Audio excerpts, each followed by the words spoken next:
Hi everyone, welcome to my channel. If you're new here, I'm Jo Salmons. I'm an artist and I'm a professional art doll maker.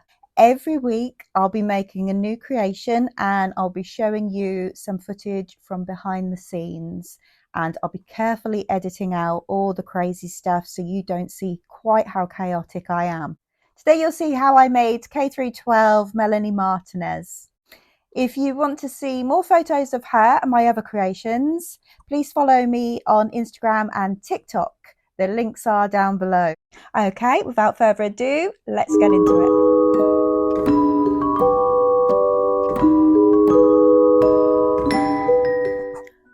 I start off by sculpting the face from air dry clay.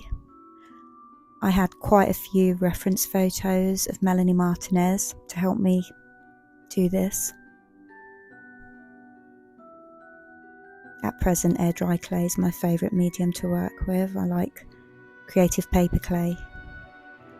I just find that one a nice texture to work with.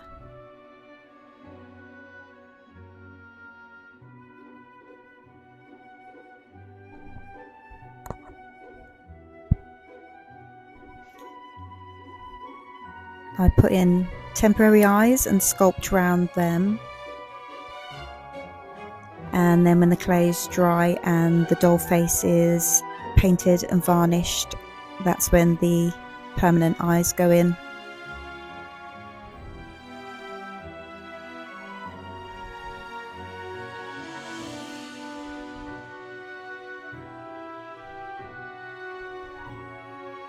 It took a long time to sculpt her face. While that's drying, then I move on to the body and start work on that. This is the torso, which I stuff with microfiber stuffing. For this doll, I was making a breastplate, which I haven't made before, so I'm covering it first in tin foil, then masking tape,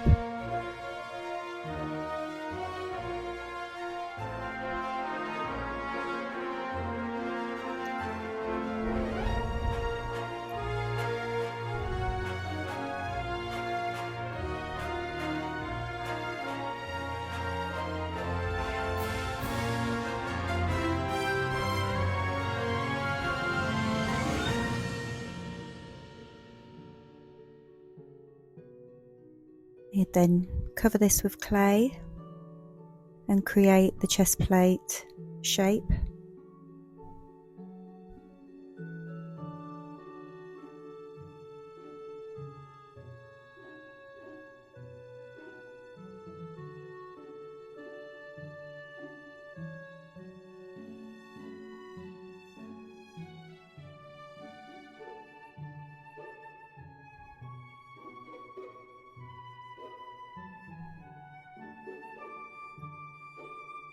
Then while that's drying, I go back to working on the body. This is the leg, one of the legs. The legs are made from wire wrapped in wadding, which is placed inside the fabric leg.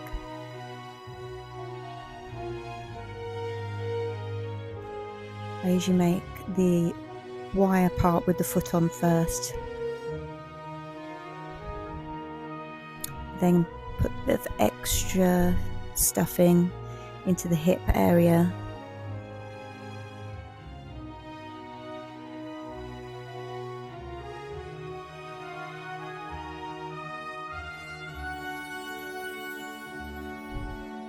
There's her little shoes that I painted.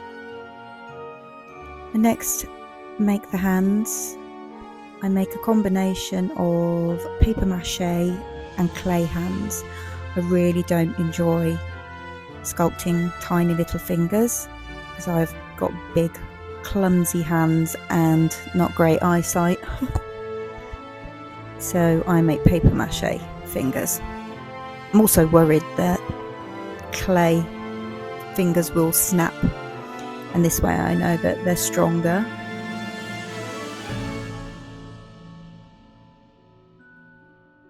And also it gives my sort of distinct style of creepy looking hand.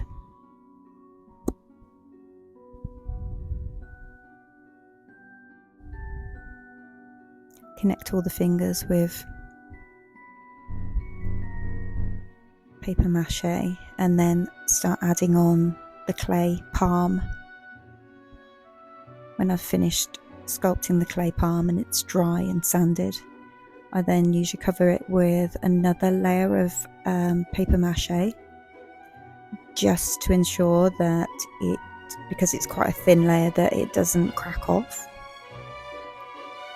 I was so pleased that the chest plate fitted nicely and the head fitted nicely on top of that and was movable, if that's a word, movable. Then I use soft pastels to highlight and contour the face, watercolour pencils to apply the eyebrows and eyelashes, and use acrylic paints to paint on the lips and eyeliner.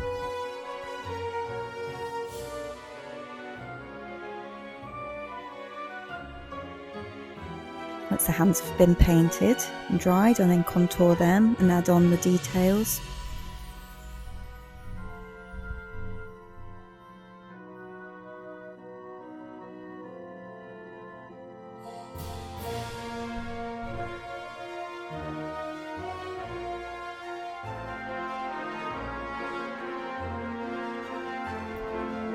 This is my least favourite part, I think, doing the two-tone hair.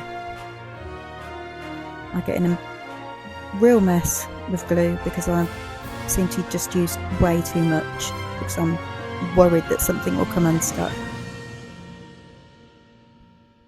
There she is, looking a bit messy. I then sew on the arms to the torso.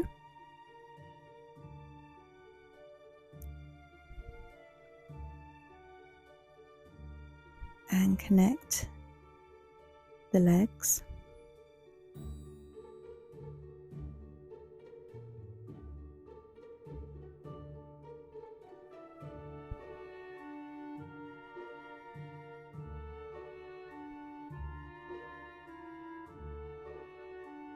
The breastplate's attached to the torso. I sew this on with embroidery thread because it's nice and strong. I then go about making her K-12 school uniform.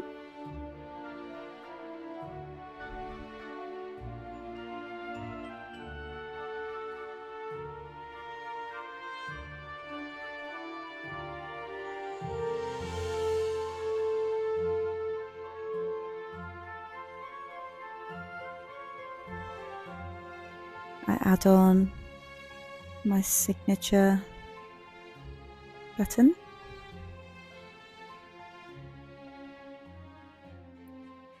And she's finished. Here she is. I'm really pleased how she turned out. I made a slightly different style of doll this time, which took a lot longer. And because I hadn't done it before, it was a bit tricky. I don't usually do the breastplate that fits over the fabric body torso. So that was something different. And also her hair, doing this two-tone hair, that wasn't fun. But yeah, she turned out really good. I'm really pleased with her. Let's have a proper look at her fancy photos.